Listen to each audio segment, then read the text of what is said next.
بسم الله الرحمن الرحيم. إن الحمد لله نحمده ونستغفره ونستهديه ونعوذ بالله من شرور أنفسنا ومن سيئات أعمالنا. من يهده الله فلا مضل له ومن يضلل فلا هادي له، واشهد ان لا اله الا الله وان محمدا عبده ورسوله صلوات الله وسلامه عليه وعلى اله واصحابه ومن سلك طريقهم باحسان الى يوم الدين. اما بعد، السلام عليكم ورحمة الله وبركاته. Insha Allah nimeandaa mazungumzo haya ya muda wa saa moja kuhusu mwezi wa mfunguo 4 unaokuja.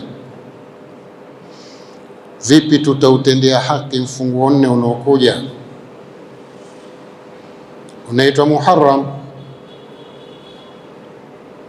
Mwenyezi Mungu Subhanahu wa Ta'ala, tukiutaja mwezi wa Muharram, nafikiri muhadhiri yoyote ni lazima aya iliyomo ndani ya suratu At-Tauba aya 36 ni lazima aitaje aya hii tukizungumzia mwezi wa Muharram na yale yaliyomo katika mwezi wa Muharram, basi atatanguliza kwa aya hii. Allah Subhanahu wa Ta'ala katika surati At-Tauba aya 36 anatuambia, inna iddatash shuhuri 'inda Allah 12 shahran fi kitabillah yawma khalaqa as-samawati wal ardh minha 4 hurum dhalika ad-dinu al-qayyim fala tadhlimu fihinna anfusakum wa qatilu al-mushrikina kaffatan kama yuqatilunakum kaffa wa'lamu anna Allaha ma'al muttaqina. Aya hii maana yake, inna iddatash shuhuri 'inda Allah, hakika idadi ya miezi mbele ya Mwenyezi Mungu, Allah anaitambua hivyo, 12 shahran fi kitabillah, ni miezi 12 katika kitabu cha Mwenyezi Mungu. Yauma khalaqa as-samawati wal ardh, tokea siku aliumba mbingu na ardhi, kajalia miezi 12 ndio inaomaliza duara la mwaka mzima. Nayo hii ni miezi ya mwezi. Tutakuja kusema pokati kuna miezi ya jua na miezi ya mwezi. Miezi ya jua hii inachukua siku nyingi kumalizika ile daira lake. Miezi ya mwezi inachukua muda mfupi kumaliza muda wake. Tukichukua mfano huu, ndo ulimwengu mfano huu hapa ni mwezi, ili huku ni jua, inazunguka ulimwengu huu. Hasa huu mwezi utazunguka na jua linazunguka, lakini mwezi utazunguka karibu zaidi katika njia yake ya kuzunguka, iko karibu zaidi na huu ulimwengu. Kwa hivyo utamaliza mwanzo huu unaweza ukafika hapa, huu ushamaliza mwanzo. Hata ukifika hapa, huu utakuwa upo hapa, kwa maana mwezi huu wa kuzunguka wa mwezi unamaliza daira lake kwa mwaka mapema kidogo, au siku zinapungua. Na mwezi huu wa jua hesabu yake utamaliza siku nyingi, ili umalize ufike kama ulivyoanza kwa mwaka. Tukiunganisha hapa, ndio utakuta watu wa pangoni, takuja ile inda tashuhur, anatuambia Mwenyezi Mungu, walabithu fi kahfihim 300 sinina wazdadu 9 qulillahu a'lamu bima labithu lahu ghaibu samawati wal ard absir bihi wa asmi' ma lahum min dunihi min waliyin wala yushrik fi hukmihi ahada. Walabithu fi kahfihim, hawa watu wa pangoni zamani, wala hatuzungumzi leo watu wa pangoni, mkija mkitaka tutakuja kuizungumza hiyo. Walikaa pangoni mwao muda wa miaka 300, wazdadu 9, wakazidishiwa au ikazidishwa miaka 9. Hapa kihisabu miaka 300, tafsiri tizama zozote zile wanaambia 300 sinina shamsiya wazdadu 9 qamariya, ndo tafsiri zilivyo. Wamekaa katika pango lao miaka 300 ya jua, imezidishwa 9 ya mwezi, muda ndo ule ule, ila tu kwa hisabu za jua kwa mzunguko wa mbali uliko, basi ilichukua miaka 300, na ukaribu wa mwezi kutokana na ardhi ilichukua miaka 309, kwa maana kila miaka 100 ya jua miaka 103 ya mwezi. Kwa hivyo hapa hii tunaosema inna iddata shuhuri inda Allahi qamaria, sio shamsia. Ndio maana wazungu wakatuwekea mwaka mzima unatimia siku 366. Wanatuambia hivyo katika tukisoma geography, miaka ni siku 366, wengine na 5 na robo na 5 na robo na 5 na robo. Ile robo mara 4 ndio inakuwa lipya, inafanya na 6. Ama kimwezi ndio ile miezi 12, ukawa kule kuna 31, huku kuna 30, 31, 30. Ukihesabu siku zote kwa jua utakuta ni siku 365 na point au 66. Ama kimwezi tuseme miezi yote iindame 30, miezi yote, na haiwezekani hivyo. Ikiindama 30 mara 12, 30 mara 12 utakuta 360. 30 mara 12 utakuta 360, yote indame 30. Lakini haiwezekani. Mtume sallallahu alaihi wasallam ametuambia, nahnu ummatun ummi la na'ud wala nahsib ash-shahru hakadha hakadha hakadha wa hakadha wa hakadha wa hakadha, wa dhamma ibhamahu, akakunja dole lake la gumba, kwamba anatuambia uko mwezi utaendama 30 na uko mwezi utaendama 29. Kwa maana kwa mwaka wa mwezi ni siku 354, siku 355, siku 353 kwa ile miezi iliyopungua 30.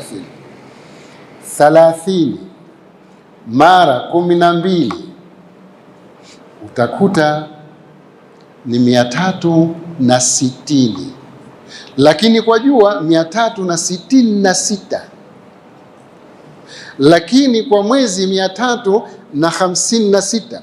Kwa mwaka pana siku 10 zaidi zimezidi kwa mwezi, ndio kule ikawa wazdadu 9, wakazidishiwa miaka 9. Kwa hivyo inna iddata shuhuri inda Allah, hakika idadi ya miezi mbele ya Mwenyezi Mungu 12 shahran fi kitabillah, ni miezi 12 katika maandiko ya Allah subhanahu wa ta'ala. Yauma khalaqa as-samawati wal ardh, tokea siku aliumba mbingu na ardhi. Minha arba'atun hurumun, ndani ya miezi hiyo 12 imo miezi 4 mitukufu. Miezi 4 mitukufu amesema Mtume sallallahu alayhi wasallam, na sisi tutaifasiri kama alivyofasiri Mtume: Dhulqaada, Dhulhijja, Muharram wa Rajab. Mitatu imefatana na mmoja uko peke yake. Hii ni miezi mitukufu kuliko Ramadhani. Kwa hapa itakuwa kuliko Ramadhani, lakini Ramadhani ina utukufu wake. Na Ramadhani utukufu wake, wamesema wafasir, ni kwamba miezi hii haikufardhishwa vita ndani yake, haikufardhishwa. Mtume hakupigana vita katika za kufardhishiwa vita, kapigane Muhammad. Hakufardhishiwa mfungo pili, hakufardhishiwa mfungo tatu, hakufardhishiwa mfungo 4, hakufardhishiwa na Rajab. Ama Ramadhani kapigana Mtume Ramadhani. Kwa hivyo Ramadhan si hurum ya kuweza kupigana, inaweza kupigana. Ndio yasalunaka an shahri alharami qitalun fi, wanakuuliza miezi mitakatifu vita ndani yake. Kul qitalun fihi kabir, vita vyake vinakuwa vizito, vikubwa mno, vinakuwa na mashaka. Kwa hivyo hii imeambiwa hurumun kwa sababu ndani yake hamna uhalali wa Waislamu kupigana ila watakapoanzwa katika miezi hii. Ashharul haram bishahril haram, wakikuanzeni katika mwezi mitakatifu hii, huo na nyinyi wapigeni, lakini kwa kufardhishiwa hamjafardhishiwa. Kwa hivyo ni mfungo pili, mfungo tatu, mfungo 4 na Rajab. Hii ndiyo miezi mitakatifu aliyosema Mwenyezi Mungu katika surati Tauba aya 36, minha arba'atun hurumun dhalika ad-dinul qayyim, hiyo ni dini iliyonyooka. Fala tadhlimu fihinna anfusakum, msijidhulumu ndani ya miezi hiyo nafsi zenu, mkafanya yoyote yaliokuwa makubwa katika miezi hii na miezi yote bila shaka. Waqatilul mushrikina kaffatan, piganeni na washirikina kwa uwezo wenu na umoja wenu. Kama yuqatilunakum kaffatan, kama wanavyokupigeni kwa umoja wao. Waalamu, jueni, anna Allaha ma'al muttaqin, hakika Mwenyezi Mungu yupo pamoja na wale wacha Mungu. Sasa leo tutauzungumza huu mwezi wa mfungo 4. Hiyo mengine tutaiacha, mfungo pili, mfungo 3 na mfungo 4. Tofauti na ile aya iliyosema alhajju ashhurun ma'lumat, hii tofauti, ingawa inaingia baadhi ya miezi hii. Alhajju ashhurun ma'lumat, hija ina miezi maalumu, nayo hija inafanywa katika miezi maalum, na ikaambiwa Shawwal, Dhulqaada wa Dhulhijja, 10 la mwanzo. Hii ndo ashhuru ya hija. Alhajju ashhurun ma'lumat, hija ina miezi maalumu. Mfungo mosi, vitendo vinavyofanyika vinakubalika kwamba ni vitendo vya hija kwa sababu ni mwezi wa hija. Mfungo pili, vitendo vinavyofanyika vinakubalika ni vitendo vya hija, na 10 la mwanzo la mfungo 3. Hii ndio alhajju ashhurun ma'lumat. Amma minha arba'atun hurumun, pengine hapo mfungo 3, mfungo pili, mfungo 3, mfungo 4 na Rajab. Sasa leo tutazungumzia hii Rajab, na hii mfungo 4 utukufu wake ndani yake na tufanye nini ndani ya mfunguo nne huu. Mwenyezi Mungu Subhanahu wa Ta'ala alipoleta mtume wake Muhammad sallallahu alayhi wasallam, alimleta kwa watu wote, na tutasema ibada zote takriban zina fardhi na sunna. Zote ibada zote zina fardhi na sunna yake, na ile sunna wanasema ni kukamilisha mle mnamo mapengo, nafanya makosa tele. Sala ziko fardhi, ziko na sunna. Saumu iko fardhi, iko na sunna. Zaka iko fardhi, iko na sunna. Tasema sunna za zaka ni nini? Lakini pia hija iko fardhi na sunna, hata umra iko fardhi na sunna. Fardhi ni mara moja tu, ukenda ya pili inakuwa ni sunna, kama huendi kumhijia mtu. Kwa hivyo imekuwa ibada zote zina fardhi na ibada zote zina sunna takriban, ila shahada. Shahada ni moja tu, wajibu wake kutoa shahada, lakini ukishatoa shahada kuna mambo ni lazima uyafanye kutekeleza amri za Allah. Hayo ndio yamepangiwa fardhi na sunna. Sala tano hizi: aqimis salata liduluki shamsi ila ghasaqi al-layli wa qur'ana al-fajri inna qur'ana al-fajri kana mashhuda wa min al-layli fatahajjad bihi nafilatan lak asa an yab'athaka rabbuka maqaman mahmuda. Kuna fardhi adhuhuri na asiri, magharibi, isha na alfajri, zimewekewa sunna zake. Kuna kablia na kuna baadia. Adhuhuri na kablia ina baadia, la asiri na kablia haina baadia. Magharibi riwaya unaweza ukatanguliza kablia baadaye ukaleta baadia. Wako walosema hivyo kwamba magharibi pia ina kablia na baadia, na isha ina kablia na baadia, ama alfajri ina kablia haina baadia. Wacha nitukupeni faida kwa nini la asiri na asubuhi haina baadia, au ni makruhu kusali baada ya kusali baada alfajri ukasali na sunna yake. Wengi wamesema katika wanazuoni, na ndio imepokewa hivyo, kwa sababu huu ni wakati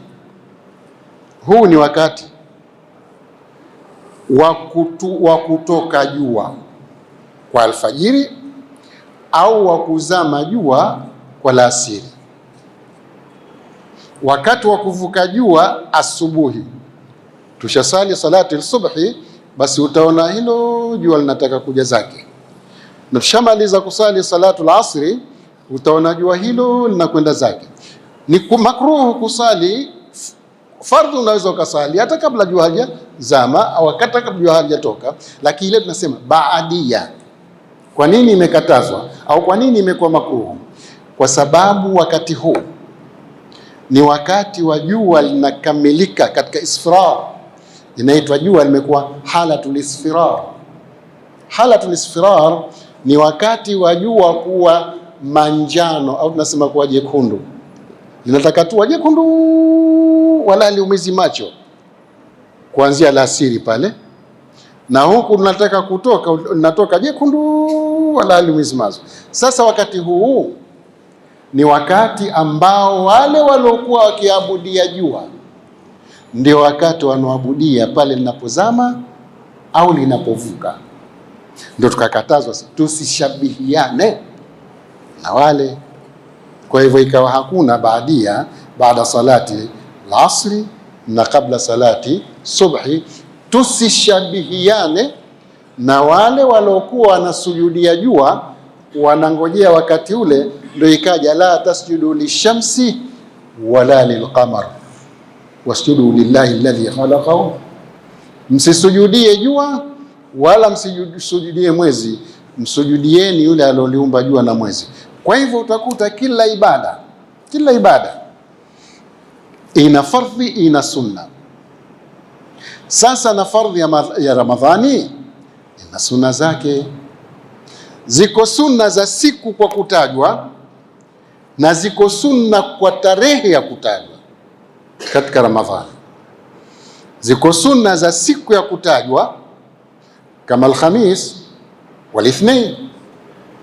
Kullu Alhamis walithnain ni sunna.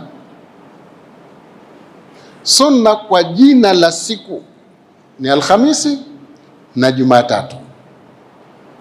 Ama sunna kwa wakati au kwa mwezi ziko nyingi: Shawwal,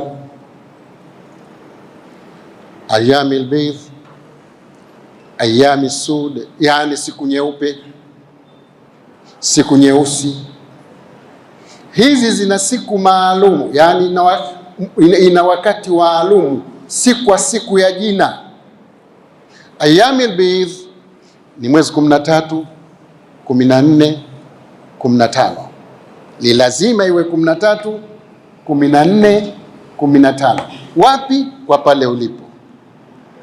Ayami sud tulihitaja katika muhadhara uliotangulia 27, 28, 29. Pia unaweza kufunga ayami sud au 30 kama hukuindama ukapata siku 4 zile za kati ya mwezi na mwisho wa mwezi. Ni sunna. Zinazibia ile Ramadhani ile Shawwal, 6 tu Shawwal, siku 6 katika mwezi wa Shawwal. Si lazima uanze mwezi mosi, mwezi mosi haram, mwezi pili, mwezi tatu, mwezi nne, mwezi tano, mwezi sita, mwezi saba utakuwa shapata siku 6. Si lazima hivyo. 6 tu Shawwal ni siku 6 za mwezi wa Shawwal. Sawasawa ikiwa 10 la mwanzo, sawasawa ikiwa 10 la pili, sawasawa ikiwa 10 la tatu, sawasawa umezifungwa kwa kufululiza, sawasawa umezifungwa kwa kukatiza. Yote sawa. Alamradi ndani ya siku 29 zile au siku 30 zile ufunge 6 tu Shawwal. Mtume akasema baada ya kumaliza Ramadhan, man sama Ramadhan wa atba'ahu bi 6 min Shawwal fakaannama sama ad-dahra kullah au fakaannama sama sanata kullah. Atakayefunga mwezi wa Ramadhani, ingawa bado Ramadhani iko mbali, alafu akafunga siku 6 za mfungo mosi, basi hisabu yake ni kama akafunga mwaka mzima. Ndio maana wakasema zile siku 6 zinazibia, kila siku moja ni siku 10. Kila siku moja ni siku 10. Ukifunga Ramadhani siku moja ni siku 10. Ukifunga siku 30, kwa maana umefunga siku 300. Zimebaki zile 60 tulizozisema zile. Sasa funga 6 na upate 10, ndio maana ikawa umefunga mwaka mzima. Kwa hivyo ile sunna inazibia katika zile zilizokuwa fardhi. Sala tushasema sunna zake. Fardhi ni 5, sunna ziko nyingi katika sala. Zaka zina muda maalumu na kima maalumu, zinazibia kwenye sadaqa. Zaka ni kutoa. Zaka ni wajibu kwa walokamilisha kiwango nisab, ifikie mafyul haul, ipitiwe na mwaka, kima maalumu cha kutolewa katika nisab. Lakini sasa nitoe zaka tu? Unapewa na sadaqa. Sadaqa si lazima, lakini inaungia ile zaka. Kwa hivyo nayo zaka ina sunna yake. Kwa hivyo Ramadhani ina sunna yake, zaka ina sunna yake, saumu ina sunna yake, hija ina sunna yake, na umra pamoja. Umri hasa wa mwanadamu anatakiwa afanye hija mara moja, sote tunaelewa hivyo. Hii ni fardhi, unakwenda kuondosha fardhi ya mwanzo, ni lazima uhiji mwenyewe. Zilizobaki zote wahiji watu, na wewe utapata sunna yake ndani yake. Zilizobaki unaweza ukafanya sunna yako, unaweza ukamhijia mtu, na wewe ukapata fungu kwa kule kumhijia, madhali wewe kushamaliza fardhi ya hija. Na hii imepatikana wakati Mtume sallallahu alayhi wasallam alipomsikia anahirimia sahaba mmoja wakati wa hija yake, Mtume akasema labbaik allahumma bihaji an Shubruma. Alikuwa anaitwa Shubruma. Akamuuliza Mtume, waman Shubruma, yani naitikia hija lakini namuitikia Shubruma. Akamwambia, nani Shubruma? Akasema akhu li au aqaribu li, ndugu yangu au karibu yangu, mwenzangu. Akamuuliza ahajjatta an nafsik, we mwenyewe tayari kushahiji? Swala hili lina maana, anajua kwamba hajahiji. Hija ya mwanzo ni yeye Mtume sallallahu alaihi wasallam, lakini kwa nini akamuuliza ahajjatta an nafsik, we kushahiji mwenyewe? Qala la, bado sijahiji. Akamwambia hujja anki thumma an Shubruma, kwanza hiji wewe, kesha njoo mhijie huyo rafiki yako, mwenzio, ndugu yako Shubruma. Kwa hivyo hija ni moja kwako wewe, ndio fardhi. Na Mtume sallallahu alaihi wasallam akaungia wakati ilipokuja amri ya hija, walillahi ala nnasi hijjul bait man istata'a ilayhi sabila wa man kafara fa inna allaha ghaniyun 'anil 'alamin inna awwala baitin wudi'a lin-nasi lalladhi bi Bakkata mubarakan wa hudan lil-'alamin fihi ayatun bayyinatun maqamu Ibrahim wa man dakhalahu kana amina walillahi 'ala nnasi hijjul bait man istata'a ilayhi sabila wa man kafara fa inna allaha ghaniyun 'anil 'alamin. Ilipokuja aya hii, aliwaambia masahaba, inna allaha faradha alaykumul hajja fahujju, hakika Mwenyezi Mungu amekufadhieni hija, basi hijini. Imekuja moja kwa moja watu wa hiji. Akauliza sahaba inaitwa Aqra ibn Habisi, akullu amin ya Rasulullah, akullu amin ya Rasulullah, akullu amin ya Rasulullah. Akauliza swala hili mara tatu. Mtume kanyamaza kimya mara ya kwanza, kanyamaza kimya mara ya pili, mara tatu alipomuuliza akamjibu au akajibu, lau qultu naam la wajaba wala mastata'tu, lau ningesema ndio ingewajibika na msingeweza kuhiji kila mwaka, ikawa ni fardhi kila mwaka, hiyo msingeweza. Thumma qala, kisha akasema, ma nahaitukum anhu fajtanibuhu wama amartukum bihi fatu minhu mastata'tum fa innama ahlaka alladhina min qablikum kathurat masailihim wa ikhtilafuhum ala anbiya'ihim. Kwa hivyo kwa aya hii na hadithi hii aliyosherehesha Mtume, ikawa umri wako uhiji mara moja, zilizobaki zinakuwa sunna. Sasa na huu tuje katika mwezi wa Muharram, yani mfunguo 4, nini tufanyie haki yake? Kwanza kama ilivyosema aya, fala tadhlimu fihinna anfusakum, ndani ya miezi minne hii ikiwamo mfunguo 4 unakuja kesho kutwa, musijidhulumu nafsi zenu.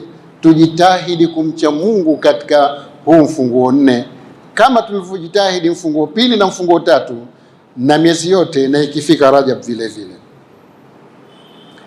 tujitahidi kusimamisha ibada. Lakini pia tutakieleza hichi kisa cha alipokwenda Mtume sallallahu alaihi wasallam Madina, kawakuta Mayahudi, tukisema Yahudi yani Banu Israil asli, wanafunga siku ya 10 ya mfunguo 4, inaitwa Ashura. Ashura imeitwa Ashura kwa sababu ni 10. Akauliza, nini nyie mnafunga? Bani Israili wanafunga ikifika mfunguo 4 mwezi 10 wanafunga, ikifika mfunguo 4 mwezi 10 wanafunga. Nini mnafunga nyinyi, au kwa nini mnafunga? Anasema, au wakamjibu Mtume, tunafunga kwa sababu tunasherehekea, tunafurahia kuangamizwa kwa Firaun na kuokolewa kwa Nabii Musa alayhi salatu wassalam. Hii ni furaha kwetu, tumepata uhuru wa kutokana na Firaun kwa Nabii Musa alayhi salatu wassalam. Mtume sallallahu alayhi wasallam akaambia, sisi tuna haki zaidi kwa Mtume Musa alayhi salatu wassalam, na Mtume na yeye akaifunga, kwa maana ikawa ni sunna kufunga siku ya 10. Tutizame hivi alivyoangamizwa Firaun. Firaun, tukimtaja Firaun tunamwelewa sana. Firaun vitimbi vyake ni vizito sana. Toka Musa alayhi salatu wassalam alimlea, tuje hapa sana kidogo, mpaka tuje hii funga ambayo wanaifunga wana Israeli, mpaka tuje hii funga wanaofunga wana Israeli. Firaun aliota ndoto, tuje huko faida hii aliota ndoto. Nyumba za wana Israeli zinaungua moto. Imepokewa hivyo kwa sababu kulikuwa na Kiptiyun. Kiptiyun ni wale waliokuwa wakidhoofishwa na Firaun. Kiptiyun, lakini nyumba za Kipti si Waislamu. Banu Israel ndio waliokuwa Waislamu. Nimekosea kidogo hapa, najirekebisha. Kipti ni kabila la Firaun. Kipti ni kabila la Firaun. Sasa ameota nyumba za Kipti zinaungua ndani ya ndoto yake. Nyumba za Wanaisraeli haziungui. Ikamshughulisha sana ndoto hii. Ndoto, lakini wakati mwingine ndoto inakuwa kweli. Ilipomshughulisha, alipoiuliza, wakamfasiria hivi: ufalme wa Kipti utaondoka, atazaliwa mwana wa Israeli, atakuja kuondosha ufalme. Na wao walikuwa wakiwaadhibu wana Israeli makondeni kule na kuwatesa sana. Akasema basi atazaliwa kijana wa Banu Israel, ndiyo atakaye kuja kuondosha ufalme wako. Ndio zile nyumba zinaondoka. Basi yoyote atakayezaliwa kuanzia sasa katika Banu Israel achinjwe. Akatoa oda hiyo, kila atakayezaliwa katika Bani Israel achinjwe. Na kweli akachinja sana. Ikawa mimba za Bani Israel zinapekuriwa, zinatafutwa, mpaka ikawa makondeni hakuna nguvu kazi. Kulipokuwa hakuna nguvu kazi, yeye hapiti kule makondeni, akenda akashauriwa na wazee. Mekuta hiyo, bwana nguvu kazi hamna, tushaua sana na vijana ndo nguvu kazi. Basi nitabadilisha sera, nitaleta amendment, nitaifanyia marekebisho hii. Nitaua mwaka nitaacha, ili tupate hii nguvu kazi. So vile mwaka nitaua, mwaka nitaacha. Ikapita mwaka huu, bwana mkubwa akasema watakaozaliwa Banu Israeli hawauliwi. Ukimaliza mwaka, atakayezaliwa mwaka huu anachunguzwa, anauawa, ili apatikane ile nguvu kazi baada ya miaka 15 huko mbele. Harun akazaliwa mwaka wa msamaha. Harun na Musa mmoja mama mmoja. Ndio maana akasema waj'alni wazira min ali Haruna akhi shtid bihi azri. Alipopewa utume aliomba dua hii. Akazaliwa mwaka uliokuwa wa salama kabisa. Musa akazaliwa mwaka wa kuua. Hii hapo kazi sasa. Musa akazaliwa mwaka wa kuua. Lakini mimba ya Musa haikueleweka kwa mama yake, alijificha sana na isijulikane mimba ya Musa. Na alipozaliwa hata ukelele hakupiga, hakulia, kwa sababu angesilikana nyumba inalia mtoto angekwenda akachukuliwa. Sasa mwaka huu mwanangu huyu na mwanamme ende akauliwe, mama yake Musa. Tukampa wahi, mnyonyeshe kidogo, an ardhi fa in khifti, kama utogopea basi tengeneza kisanduku umtie katika mto. Hiyo ni wa auhaina ila ummi Musa an ardhihi, tukampa wahi mama yake Musa kwamba mnyonyeshe kidogo, kama utaogopea utakamatwa naye basi mtie katika mto. Akatengeneza kisanduku, kamnyonyesha siku chache, kama siku 3. Tafsiri imetaja sijui siku ngapi, sasa hivi siwezi nikasema, siku kidogo tu, nyonyeshe kidogo kisha mtie kwenye mto. Akatafuta kisanduku akamtia huyo, akaokotwa. Sasa na nyumba ya Firauni ilikuwa ugengeni karibu na mto ule, mto Nile umemalizia Misri ule. Kuonekana kisanduku kinakuja, kile kinachukuliwa, mtoto wa kiume kapelekwa, mtoto wa kiume mchanga, auawe, huu mwaka wa kuua. Na mama Asia akaambia la taktuluhu, msimuue jamaa, asa an yanfana au natakhidhahu walada, asiuawe huyu.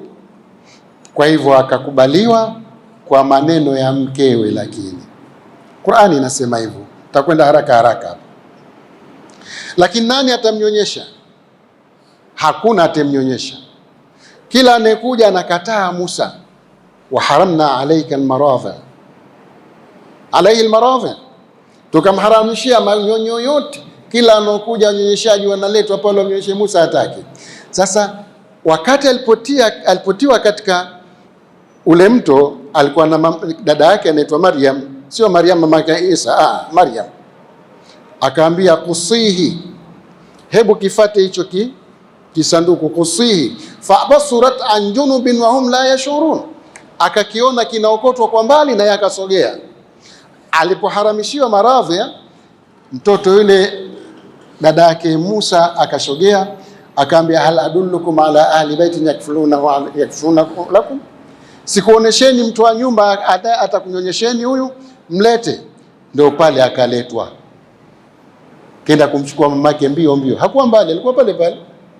Ndio aya inasema wala qad mananna alayka marratan ukhra idh awhayna ila ummika ma yuha aniqdhi fihi fi at-tabuti faqdhi fihi fi al-yammi falyulqihi sahil ya'khudhuhu aduwwun li wa aduwwun lahu wa alqaytu alayka mahabbatan minni wal tusna ala ayni idh tamshi ukhtuka fataqulu hal adullukum ala man yakfulu farajanaka ila ummika kay taqarra aynuha wa la tahzan wa qatalta nafsan fanajjaynaka min al-gham wa fatannaka futuna falabithta sinina fi ahli madyan thumma ji'ta ala qadarin ya Musa. Hapa alipokuwa anapewa utume Nabii Musa alayhi salatu wasalam, alipokuja mama yake akamnyonyesha, kwa hivyo akawa ananyonyeshwa kwa bili. Mwenyezi Mungu ana mipango yake naye, kama si mwanae yule, kumbe ni mama yake. Mwenyezi Mungu kamrejeshea, tutakurejeshea, inna radduhu ilayki, wewe usihuzunike, tutakurejeshea wewe mwanao. Na kweli karejeshewa.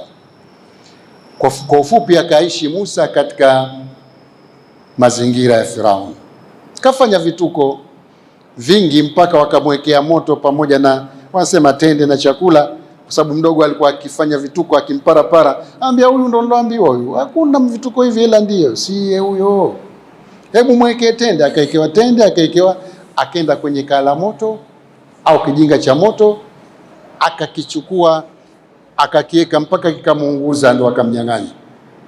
Ndio pale anasema wahlul uqdatan min lisani yafqahu qawli waj'al li waziran min ahli haruna akhi shdud bihi azri washriku fi amri kay nusabbihaka kathira wa nadhkuraka kathira innaka kunta bina basira qala qad utita su'laka ya Musa. Kwa ufupi akakaa pale mpaka kisa kirefu, mpaka akarudi. Maana hapo tena alifanya kosa la kuua, akaua, akakimbia, akaenda ahlu Madian, lakini si muda kusema yote hayo. Aliporudi sasa kwamba yeye ni mtume kwa Musa, idhhab ila firauna innahu tagha, nenda kwa Firauna. Mwisho akaambiwa idhhaba ila firauna innahu tagha faqula lahu qawlan layyinan la'allahu yatadhakkaru au yakhsha. Wakatuma wote wawili, Musa na Haruna alayhi salatu wassalam, wakagombana pale kwa muda ya utume wa Musa alayhi salatu wassalam, na kuweka fimbo ikageuka nyoka. Yote hayo unayapata katika surati Taha na sura nyingine pia unaweza ukaipata hayo. Hapo akawa Firauni tabani. Sasa tunakuja hapo alipoangamizwa huyu kwa hoja hatumwezi. Sasa ni kuuliwa tu yeye na watu wake wote, yeye Musa na watu wote walomfuata na Haruna wake wote tuwaue. Kakata hivyo Nabii Musa auawe, kwa maana ni karari ya Firauni hiyo. Akazingia nyuma kote kule, sababu Masri kama unavyojua huku kaskazi kuna bahari huku ambao ni Mediterranean Sea. Kule kaskazi kule unakata kule unakwenda Faransa na kwengine pana bahari pale. Huku ardhini akaweka mipaka, akaweka majeshi ili Musa asiweze kutoka. Na Musa sasa akaambiwa, Musa, Firauni keshaeka akikuta wewe na watu wako akuweni, ondokeni. Akakubali Musa kuondoka na watu wake. Alipoondoka na watu wake akamwambia, jamani, tumeambiwa tuondoke. Huyu bwana mkubwa huyu akasema akishachachamaa huko akitukuta tumekwenda na maji, anapeleka kwenye bahari. Tumeambiwa tuondoke, lakini Musa keshaambiwa wakati unapoondoka, ondoka baharini, yani elekea huko kwenye bahari. Watu wake akamwambia, Musa, unatuambia tukimbie, baada ya kukimbia huku nchi kavu unatuambia tukimbilie baharini, sisi tutakamatwa? Ambia hatukamatwi. Ndio maana aya hii katika surati Shuara anasema, falamma taraa aljamaan, wakati walipokutana makundi mawili hao wanafukuzana, qala ashabu Musa inna lamudrakun, wakasema watu wa Musa, mbona tutakamatwa? Huku tunakokwenda vipi? Unatupeleka baharini, huku tutakamatwa huku. Qala kalla, Musa akamwambia hatukamatwi, inna ma'i rabbi sayahdini, hakika niko na Mola wangu ataniongoa au atatuongoa. Wasifanye ukaidi, wakamfuata Musa. Alipofika katika ile bahari, sasa hii hapa bahari, wa auhaina ila Musa, fa auhaina ila Musa, tukampa wahi Nabii Musa, anidhrib bi'asaka al-bahra. Kuna anidhrib bi'asaka al-hajara, ile mbali ile, anidhrib bi'asaka al-bahra, piga fimbo hiyo bahari. Ndio shafika pwani, maji yamewazingia, na huko jeshi linakuja la Firauni linatafuta Musa na watu wake. Anidhrib bi'asaka al-bahra, hebu piga huku huku tufia. Famfalaqa, bahari ikatawanyika. Infilaqul bahr wanaita infilaqul bahr, miongoni mwa dalili za Nabii Musa kwamba ni mtume. Alipopiga tu kufia, mwisho kule bahari imemeguka wenyewe kwa uwezo wa Allah subhanahu wa ta'ala. Fakana kulli firqin kattawdin adhimin, ikawa kila upande kama jabali limemaguka, limepasuka, limeachana. Musa njia hiyo hapo kapita Nabii Musa alayhi salamu na Bani Israil pakavu, Lakini wakati huo huo katika suratu Ad-Dukhan, suratu Ad-Dukhan akaambiwa fa asri biibadi laylan innakum muttabauna watrukil bahra rahwan innahum jundun mughraquna kam taraku min jannatin wa uyunin wa zuru'in wa maqamin karimin wa na'matin kanu fiha fakihin kadhalik wa awrathnaha qauman akharin fama bakat alayhimus samau wal ard wama kanu munzarin. Iko katika surati Dukhan. Tukamwambia Musa, ukeshapita usiombe dua. Kazuiliwa mpaka kuomba dua, yeye keshavuka ili aombe dua hawa wasiweze kuja. Ndo fa asri biibadi laylan, ondoka na watu wangu Banu Israila hao usiku. Innakum muttabauna, hakika nyinyi mtafatwa. Watrukil bahra rahwan, hiyo ilikuwa mfungo 4. Tunakuja hiyo mfungo 4. Kisa hichi kimetokea katika mfungo 4. Fa asri biibadi laylan innakum muttabauna, ondoka na watu wangu usiku kwani nyinyi mtafatwa.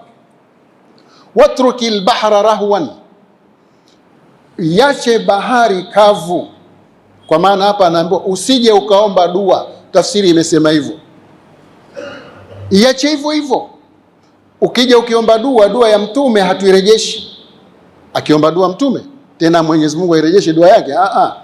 Kwa hivyo kakatazwa Nabii Musa asije akaomba dua, bahari aiache hivyo hivyo. Ndo watrukil bahra rahwan, rahwan bimaana yabisan, iache kavu hivyo hivyo.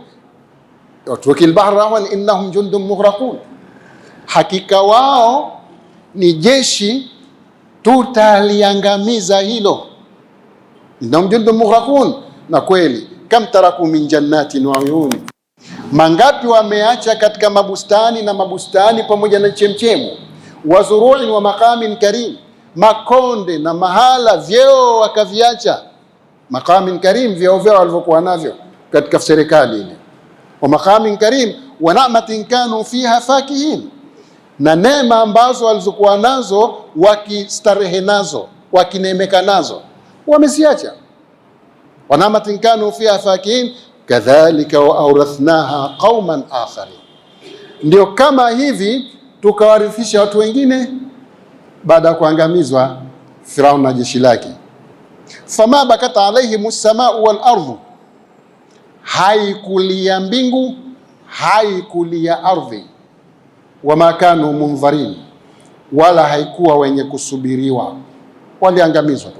Na hapa fama bakata alaihimus samau wal ardhu, mbingu haikulia, mbingu inalia, mbingu inasikitika. Wal ardhu, na ardhi haikusikitika kwa kuondoka Firaun. Hapa wafasiri wamesema akiondoka mcha Mungu, ardhi pia inamsikitikia. Pale alipokuwa akinisujudia kiumbe huyu hasujudi tena, na amal njema zinazopandishwa juu, amal zake mbingu inalia kwamba amal zake hazitopita tena kwangu. Ndo hapa mbingu inalia, kwa maana mbingu inasikitika na ardhi inasikitika. Ardhi inasikitika kwamba hitopata shida yako tena ya kumwabudia, na mbingu inasikitika kwa sababu haitopata amal zako kupita pale. Zinaeleweka, amal zetu zinapitishwa katika mbingu, zinafikishwa. Ndio hilo tabu litakalotolewa kesho akhera, hatokwenda upande huo. Ndio maana anasema mbingu haikulia. Kwani mbingu hulia? Mbingu hilia akifa alokuwa mwanachuoni, akifa alokuwa mcha Mungu. Si lazima uwe na elimu nyingi, wewe kuwa mcha Mungu tu basi, siku utaondoka mpaka mbingu inakusikitia, mpaka ardhi inakusikitikia. Tumekosa shida yake, tumekosa amali zake njema, inasikitika. Nenda kwa salama, na mbingu pia inakusindikiza. Lakini Firauni na watu wake, fama bakata alaihimus samau wal ardh wama kanu munzarin, Mbingu haikusikitika, ardhi haikusikitika wala hawakusubiriwa. Kwa hivyo hapa, na Firauni alipoona bahari iko wazi, Musa ndo yule kule, kwa nini na mimi nisipite, yeye apite kwa nini?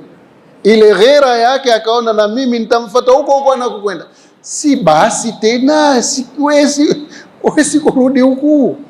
Maana ile akili ilichanganyika, akaona. Wengine wanasema, lakini hiyo sijaikuta, lakini husema na mimi nitasema, wanasema kwamba farasi wa Musa alikuwa jike. Hiyo sijaikuta, nimesikia masikioni kwa wanaosema wakifika kipengele kama hichi.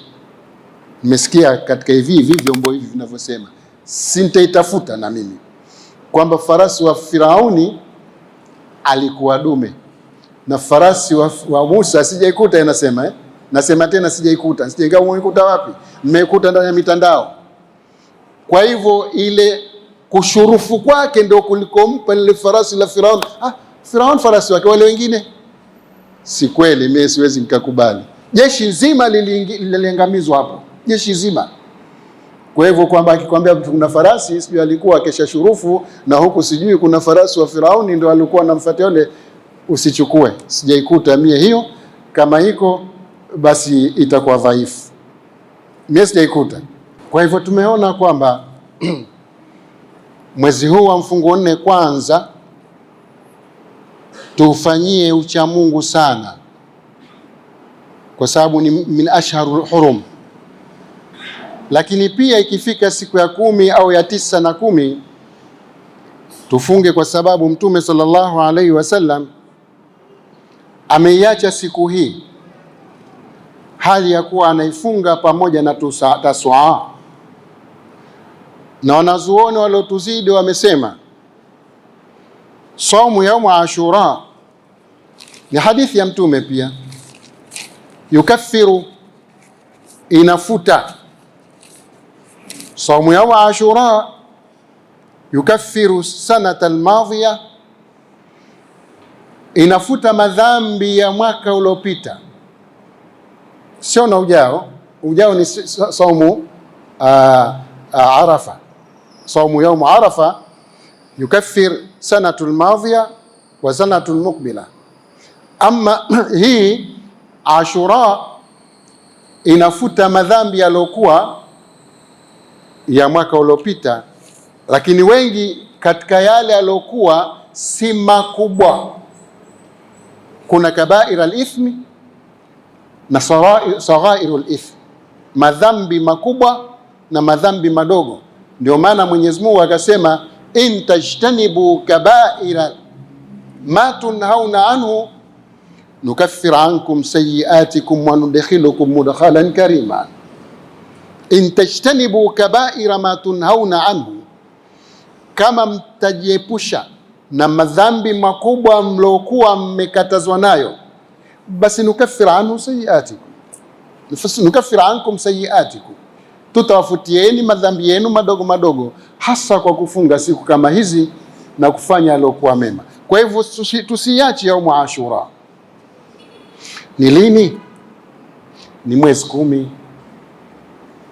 Mwezi 10 ukiingia mfunguo 4 huu unamaliza mfunguo 3, natumai utamaliza kwa Jumatatu. Huenda ukaanza Jumanne, huenda au Jumatano, lakini naona kama Jumanne. Mpaka Jumanne 8 funga Jumatano na Alhamis, ndugu yangu, utapata Tasua hizo zinakuja. Wahesabu tu huu ukifika 29 takriban, insha Allah utaindama, kwa sababu huu ulindama 30 huu wa kuingia, huu ulindama 30. Kwa hivyo huu bila shaka utaindama 9. Mimi si mwandamishaji, siku zote nasema Allah ndio mwandamishaji, ni hesabu hivyo. Sasa ukiindama huu utaindama Jumatatu. Jumanne inokuja baada ya hiyo ya 3, hiyo itakuwa mwezi mosi.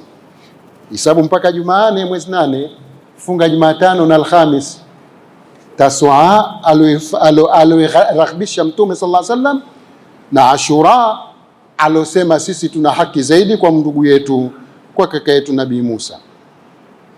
Sasa kama kuna watu kukwambia, kuna watu wanaweza kukwambia sio hiyo, sio, nifunge ipi basi? Basi tuiulize Misri, na hakuna kauli hiyo ya kuuliza Masri, kwa sababu ilitokeo limetokea Masri toka mwanzo wa muadhara. Kama umenifuatilia uzuri, hili tokeo limetokea Masri, na Mtume kalikuta wana Israeli wanafunga siku ya 9, siku ya 10, yeye akasema mimi nitakhalifu nao kwa kuanza siku ya 9 na ya 10. Sasa akija kuambia mtu itakuwa siku sio hiyo, nifunge ipi? Funga Misri ikiwa mwezi 10, tabii tupeleke telex Misri watuambie ukiindama tu mwezi huu, mwezi 10 ni lini? Hakuna haja hiyo. Mwezi 8, 9 mkia funga ya 9 ya Mtume sallallahu alaihi wasallam, akasema kama nitabaki mwakani nitafunga Taswa na Ashura, aloikubali kwamba sisi tuna haki kufunga zaidi kwa Mtume Musa alaihi salatu wassalam. Ama ila Ashura si chokozi hapa, si chokozi. Tulibabaishwa sana. Sio Ashura, Arafa. Tulibabaishwa sana. Waka wengine hatujui tusimame wapi. Kila mmoja anasema vyake.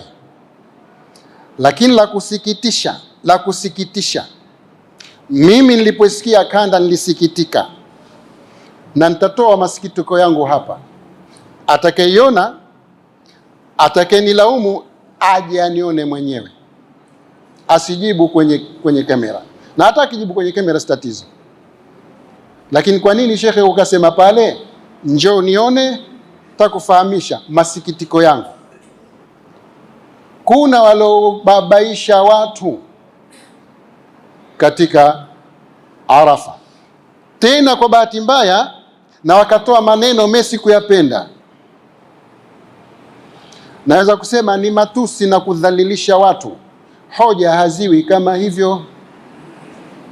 Kama vipi? Si chokozi Nasema kule kusikitishwa kwangu na maneno kama hayo, mimi nilisikitika sana.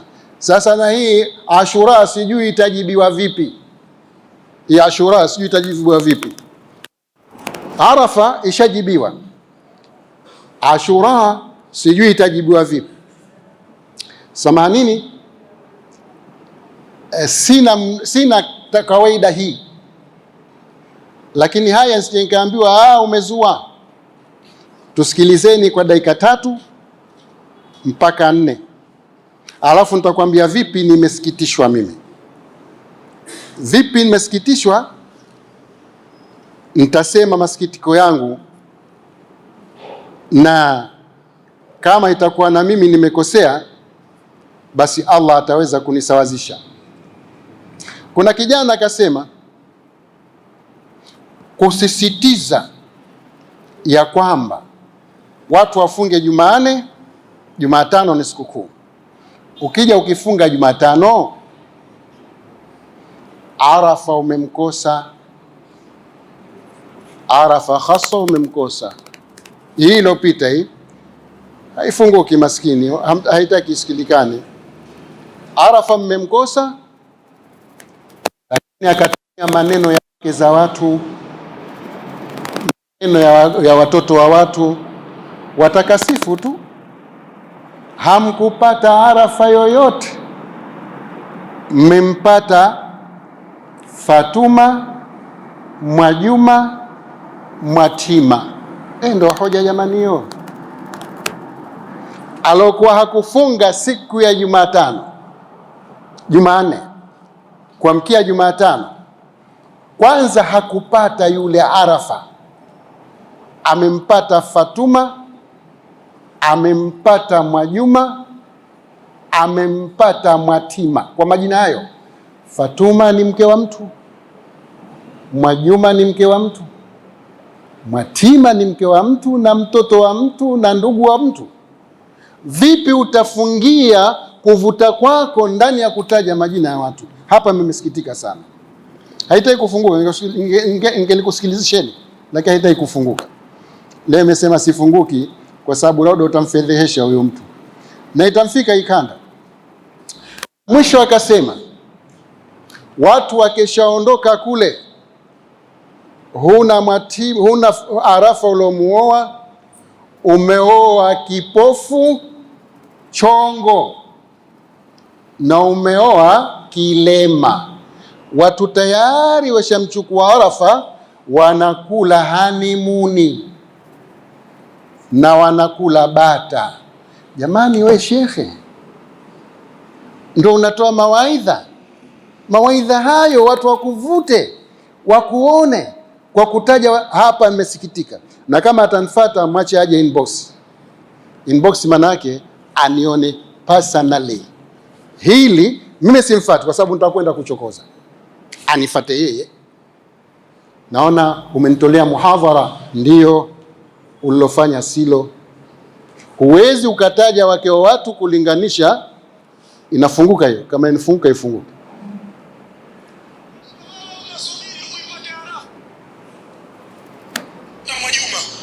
Na huyo Mwajuma ukimpata pia ushukuru, unaweza kumpata Mwatima.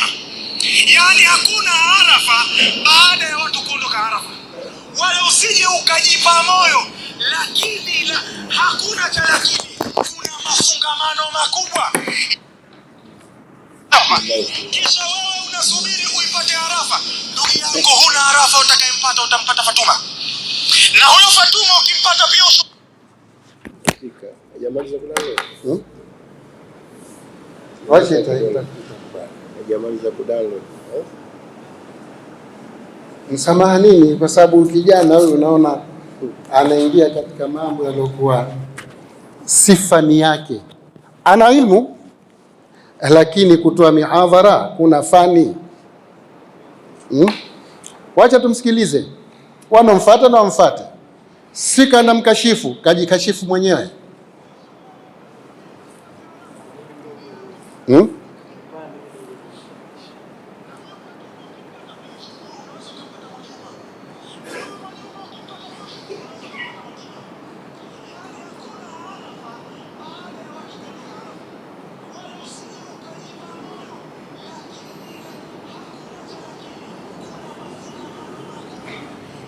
Hii imenisikitisha kanda hii.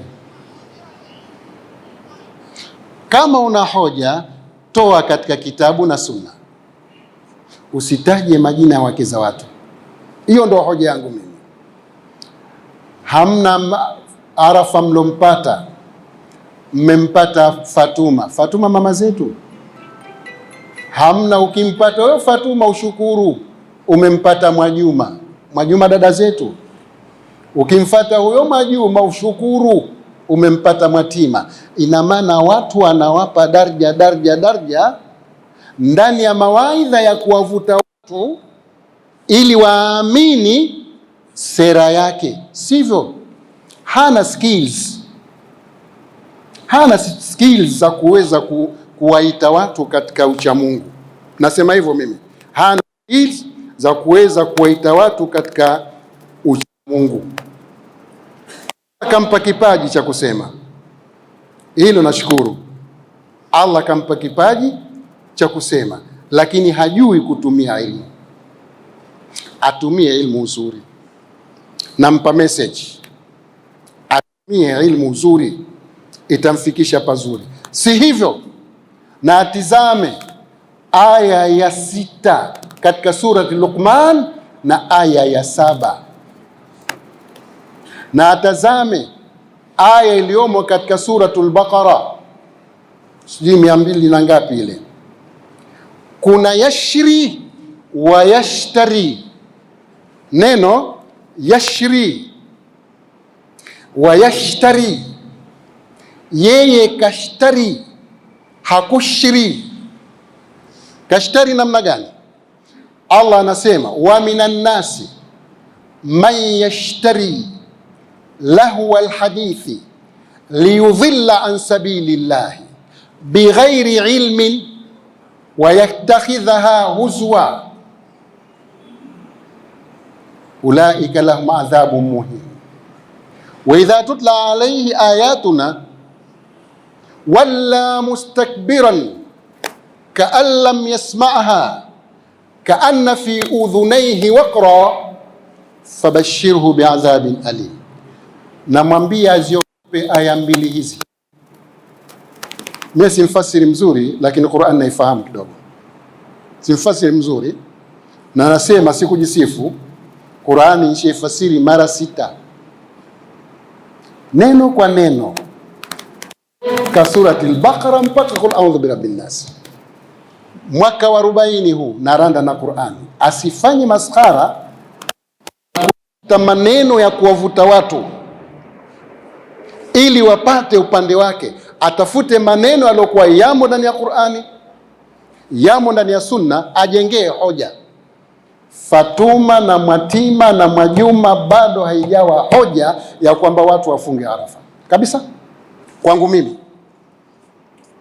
atoe hoja, hili khilafu zipo, azieleze, asiseme maneno yaliokuwa ya kuwavuta watu. Hamkumpata Arafa, mmempata Fatuma, na ushukuru kumpata Fatuma. Hukumpata Fatuma utampata Mwajuma, ushukuru kumpata Mwajuma. Hukumpata Mwajuma utampata Mwatima, ushukuru kumpata Mwatima. Na mbele inasema huyo watu utakuwa tuweshaoa, weshamchukua Arafa, wanakula honeymoon, wanachinja bata. We shekhi, wewe ndo mawaidha hayo? Tayari Arafa keshaolewa, wewe utaoa huyo chongo kilema, utamchukua hivyo hivyo. Kweli tunakwenda na mawaidha haya jamani? Lazima message ifike, na kama ananitaka aje inbox manake aje anione binafsi, lakini naamini haji, na kama atajikaza aje nitamfahamisha uslubu. Kama yeye kasoma na sisi tumesoma, hajafikiria tu hao wanazuoni wakutaja. Asifanye maskhara na dini, asifanye maskhara na Qur'ani. Allah anasema ya ayyuhalladhina amanu, enyi mloamini, ijtanibu kathiran min adh-dhann. Mesi dhanni hapa, lakini kwanza imekuja katika surati al-Hujurat, ya ayyuhalladhina amanu la yaskharu qaumun min qaumin asa an yakunu khayran minhum wala nisaa'un min nisa'in asa an yakunna khayran minhunna wala talmizu anfusakum wala tanabazu bil alqab bi'sal ismul fusuq au bi'sal ismul fusuq ba'da al iman wa man lam yatub fa ulaika humudh dhalimun. Lazima atubie. Namwambia hivi kwa sababu itarushwa hii. Imenichoma kweli kweli kijana mdogo kuweza kutukana watu kwa kuvutia madhahi. La, vutia kwa aya, vutia kwa hadithi, vutia kwa maneno. Usinunue maneno, usipange maneno kwa kuwavuta watu wa kuamini kabisa. Ndio hiyo aya 6 ya sura Luqman, na ifasiri na aya 7 na sura Luqman. Na kama ataona hakufanya kosa, zinamgusa hizi aya 2 za sura Luqman. Wa minan nasi man yashtari lahwa alhadithi liyudhilla an sabilillahi bighairi ilmin wa yattakhidhaha huzwa ulaika lahum adhabun muhin. Wa idha tutla alayhi ayatuna walla mustakbiran ka'an lam yasma'ha ka'anna fi udhunayhi waqran fabashshirhu bi'adhabin alim. Kama yemfasiri azifasiri aya 2 hizi zomo katika surati Luqman, hazimgusi kuwataja wake za watu ndani ya mawidha yake, kuwadogosha watu wa watu. Na isome surati al-Hujurat, la yaskhar qaumun min qaumin asa an yakunu khairan minhum. Huenda huyo Fatuma na Majuma na Matima akawa bora kuliko Arafa, huenda asa an yakunu khairan minhum, wala nisaa'un min nisa'in asa an yakunna khairan minhun, wala wanawake wasidharauliani kwa wanawake wenzi wao. Huenda hawa wanaodharauliwa wakawa ni bora zaidi, wala talmizu anfusakum, musijipake majina, musiwapake majina mabaya. Wala talmizu anfusakum wala tanabazu bil alqab, msipiane majina mabaya. Kipofu, chongo, kilema, unaoa kilema utaoa hivyo. Wallahi imenchoma kweli, na nasema kwa uchungu. Kama anakuja wacha aje ni boss, utamweka kitako. Kijana hodari mzuri, mimi namfuatilia, lakini akikosea lazima tumrekebishe, na tutamrekebisha ndani ya vyombo kama hivi, kama yalivyotoa ndani ya vyombo, na sisi tutamrekebisha ndani ya vyombo. Akihamaki mwachiaje, si kwa ngumi, kwa ilmu tutamrekebisha, asiseme maneno kama haya siku ya pili, au arudie maneno yake kama alivyosema ndani ya yeye. Alimsifu Izuddin, kuna kosa fulani alilikubali kwa kufanya kosa, akamsifu na mshukuru Izuddin, kajua kosa lake. Na wewe hili kosa, rejea kosa lako, utuambie kwamba kweli kumtaja Fatuma, kumtaja Mwajuma, kumtaja Mwatima na vipofu na vilema na chongo utaoa hivyo. Wallahi namstaghfirikia kwa Allah subhanahu wa ta'ala. Kama wako rafiki yake wacha wampelekee. Hii haikuja kwa mmekuja muhadhara, mmekuja kusema yaumu Ashura lini ifungwe, lakini kama mtababaishwa na sijui ataitwa nani, kule kaitwa Mwajuma na Fatuma na Mwatima, sijui hii Ashura kwa nini. Fungeni siku ya 10. Lakini ndio mtu akiwa hana hoja, na kupeni kisa cha mwisho upate kusali au muulize maswala. Mtu akiwa na hoja ndio ilivyo. Au kalladhi haja Ibrahima fi rabbih an ataahu Allahu almulk idh qala Ibrahimu rabbi alladhi yuhyi wa yumit qala ana uhyi wa umit qala Ibrahimu fa inna Allaha ya'ti bishamsi min almashriqi fa'ati biha min almaghribi fabuhita alladhi kafar. Kwa hivyo na yeye kabuhita, kashindwa hoja ya kuisema. Au kama yule alojadiliana na Nabii Ibrahim, kisa kirefu hichi. Nabii Ibrahim alitiwa katika moto ukaambiwa kuni bardan wasi, kwa sababu aliyavunja masanamu ya watu Alipokuja akaambia fa'ti biha ala ayuni nas man fa'ala hadha bi alihatina innahu la min adh-dhalin qala sami'na fatan yadhkuruhum yuqalu la Ibrahim. Ibrahim aliyavunja masanamu. Mfalme wakamchukua kwanza, wakamtia motoni asiungue.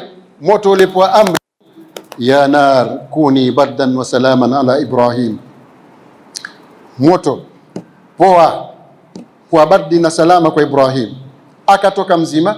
Ikafika habari kwa Namrud au Namrud, kwa dali au dhali zote sawa sawa, anaitwa Namrud au Namrud, yote majina yamepatikana hayo. Kuna kijana katua kwenye moto lakini katoka. Hebu mleteni. Akapelekwa Nabii Ibrahim kwa Namrud, kaambia wewe nasikia umetiwa motoni ukatoka. Na kwa nini Mungu akufisha na kuhuisha? Hakuniufisha, kanihuisha. Kuna Mungu akufisha na kuhuisha? Na kuna Mungu akufisha na kufisha. Kisa kirefu hichi.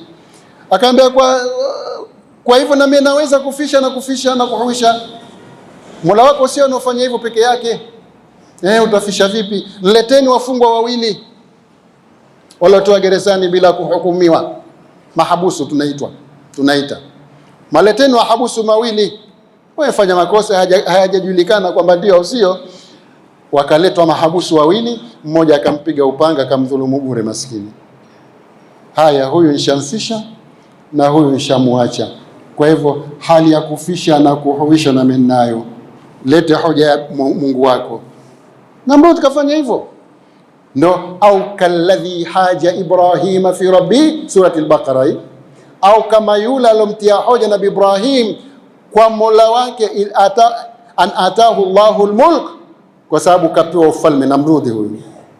Idh qala Ibrahimu, wakati aliposema Ibrahimu rabbi alladhi yuhyi wa yumit, Mola wangu ni yule anaofisha na kuhuisha. Wewe ndo Mola wangu.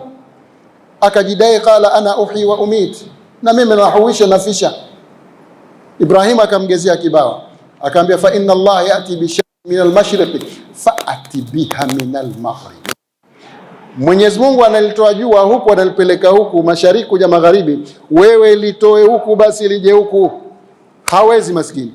Fabuhita alladhi kafar. Buhita aishatama.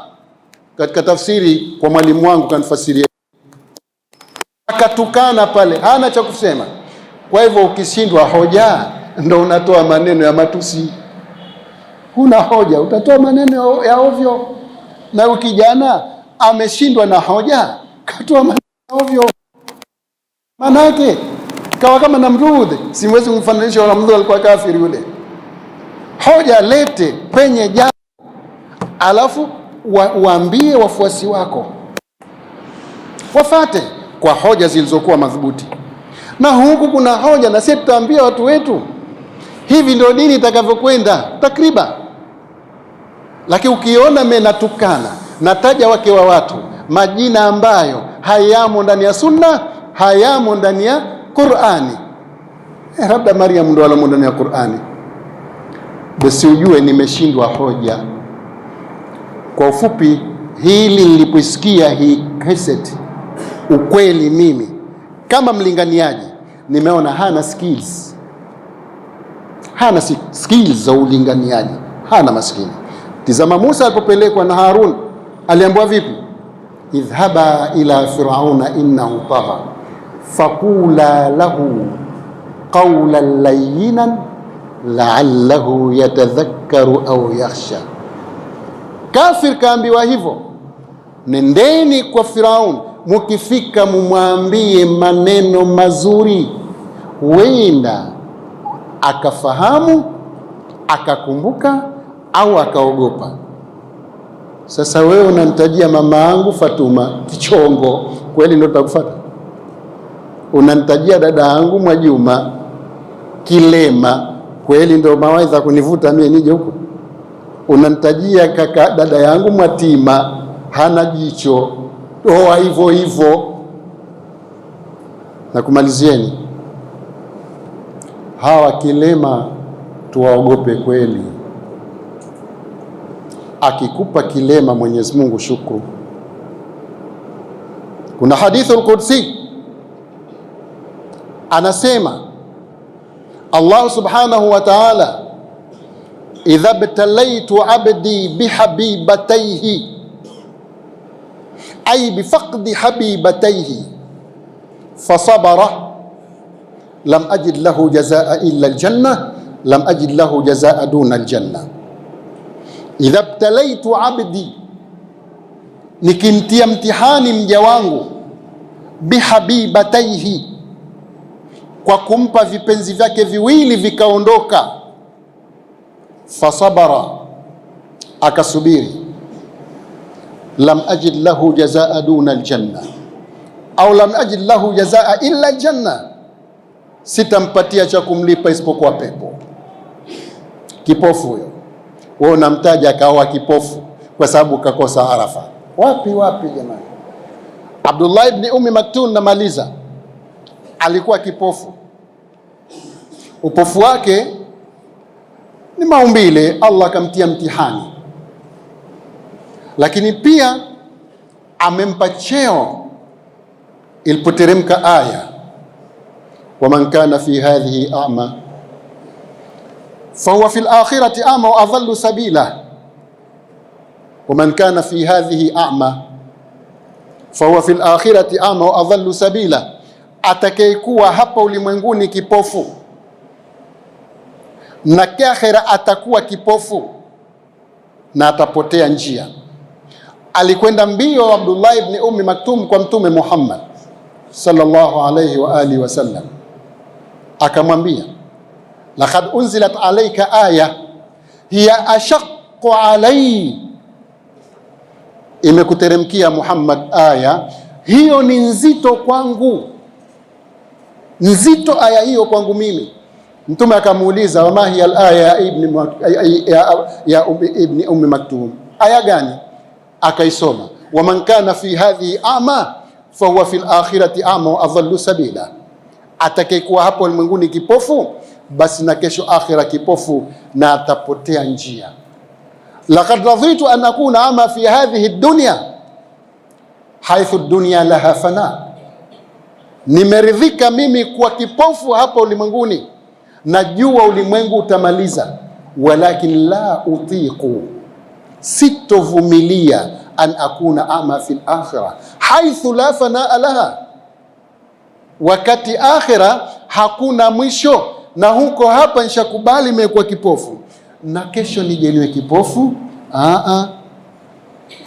Pale pale ikaja aya, innaha la ta'mal absaru walakin ta'mal qulubu allati fi sudur. Madhumuni ikafasiriwa aya, waman kana fi hadhihi a'ma fahuwa fil akhirati a'ma wa adhallu sabila. Sio upofu huo Ibn Ummi Maktum, innaha la ta'mal absaru wala ta'mal qulubu allati fi sudur, lakini vipofu wale, waman a'rada an dhikri fa inna lahu ma'ishatan dhanka wa nahshuruhu yawma alqiyamati a'ma. Qala rabbi lima hashartani a'ma wa qad kuntu basira, qala kadhalika atatka ayatuna fanasitaha wa kadhalika alyawma tunsa wa kadhalika najzi man asrafa wa lam yu'min bi ayati rabbih wal adhabu al-akhirati ashaddu wa abqa. Kwa hivyo haya mambo makubwa kijana huyo kateleza, na madhali kateleza ni lazima tumweke sawa. Aseme mdomo mzuri, awe na mdomo mzuri wa kuleta da'wa, asiwe na mdomo wa kutukana watu. Akitukana na sisi tutamjibu.